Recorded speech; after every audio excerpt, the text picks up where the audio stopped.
Benvenuti, siamo qui al New College of Humanities di Londra con il professor Grayling, autore di un libro molto famoso in Inghilterra e nel mondo anglofono, The God Argument, tradotto dall'editore Nessun Dogma come Ragionando su Dio, argomenti contro la religione e a favore dell'umanismo. First of all, what I want to say is that your book is amazing, is an admirable introduction to humanism, and also I can confirm to you that the Italian translator has made a really good job, so it's in safe hands. And for those who haven't read the book, it is divided in two parts. The first one is about the arguments against religion, and the second one is about the arguments in favor of humanism. So the first question of this short interview will be about the first section. At page 4 of your English version, you use a wonderful metaphor to describe the relationship between humanist philosophers and religion. You say, contesting religion is like engaging in a boxing match with jelly. It is a shifting, unclear, amorphous target which every blow displaces to a new shape. And I totally agree with you, because one of the main problems when confronting religion is that believers themselves don't know what God is, the same God they believe in. And indeed, in my book, one of the sections is called, What do we talk about when we talk about God? So, the first question for you is, how much is worth for a humanist philosophers to engage in such theological discussion? And moreover, in your long academic career of humanist philosopher, have you ever managed to win such a box match with jelly? Well, first let me say it's a great pleasure to meet you, and thank you so much for your kind words about the book. I'm very delighted to hear that the Italian translation is a very good one. I'm very pleased. And thank you also for giving me a copy of your book. I can practice my Italian by reading your book, so thank you. Yes, this is a very important point, and of course you in your book also address this question of what do we mean? Mm-hmm. What do people mean when they talk about what they're committed to? Now we have to remember two things. First, that most people have a religious commitment for entirely emotional reasons, mm-hmm. not rational ones. Mm-hmm. And so the question of how they define the object of their adoration or worship or dependency really doesn't arise for them. For them, it may even be a convenience that they don't really have a clear definition, because as soon as you try mm-hmm. to get a clear definition, it introduces doubt. So that's point number one. Point number two is that there are so many different theological and theistic and religious traditions mm-hmm. in history and in the world mm-hmm. that there are many competing ideas about what God is. Mm-hmm. And the one thing that they have in common is the ease with which they can retreat into saying mm-hmm. the concept of God is ineffable, we can't mm-hmm. understand it, it's so infinite and we have finite minds, and so it's impossible to understand. Now this of course is the last refuge of the scoundrel, as we say, mm-hmm. because if you can't define it, if you don't know what you're talking about, you can't have a conversation. Mm-hmm. So it is very difficult. So one has to remember that the debate has two targets. One is religion mm-hmm. as a human phenomenon, mm-hmm. as an emotional enslavement, an mm-hmm. intellectual enslavement, which is what it really is. And secondly, as a theological, metaphysical matter, mm-hmm. which is about something that most religious people never think about, and that is the existential, ontological question. Mm-hmm. Mm-hmm. What kind of place is the universe? What does it contain? Or is there something outside the universe that influences mm-hmm. it? And indeed, in my book, sorry if I quote myself too much, but I say that the last stop of each theological discussion is mystery. Mm-hmm. Because, as you said, the last refuge of theologians is, this is not God, this is not what I meant, exactly. It's something else. Exactly. Okay, but in your book, in the second section, you talk about the arguments in favor of humanism.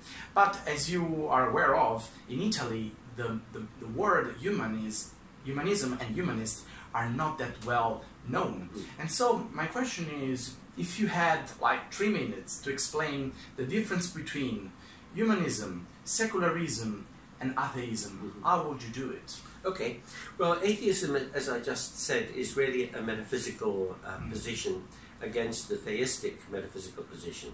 Are there supernatural entities or agencies in the universe or associated with the universe? The fundamental question is what exists and what kinds of things exist. That's metaphysics. That's ontology. So that's what the theist and the atheist are arguing about. Secularism is about the place of the religious voice in the public square, and how much influence religion should have on public policy matters, on education, on ethical questions, on medical practices. And the argument there is, in fact, a very ancient one about the relationship between church and state. And there are many religious people who are themselves also secularists, because they believe that the state should not influence religion, because they want religion to influence the state. But secularism is separation of religion and public policy. Humanism is the very rich, very deep ethical outlook, which is not based on a religious worldview. It's as the very name suggests, humanism is about trying to understand how we should live our lives and relate to one another on the basis of our best, most generous, most sympathetic understanding of what it is to be human, with all our failings and frailties, with our desires, with the wonderful poetic idealism that we can have as human beings, with the fact that we need to love and be loved and to be part of a community. And I trace the origins of humanist thinking right the way back to classical antiquity.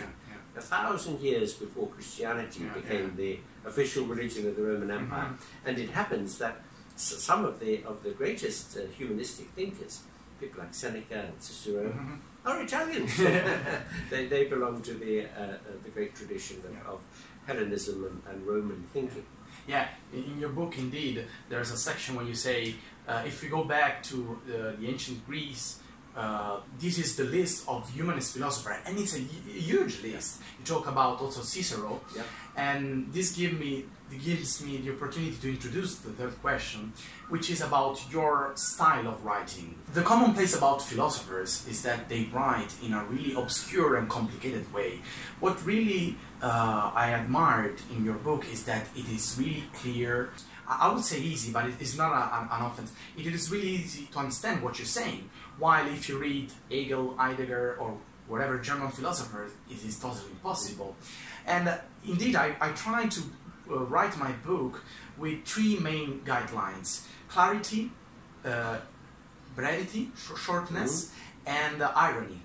So, how did you write your book? What were the main guidelines concerning the style? Well, firstly, again, thank you for those kind words about it. Clarity, brevity, and irony are the wonderful characteristics to seek to embody in one's writing, so I applaud what you do, and I certainly do try to write with clarity and brevity.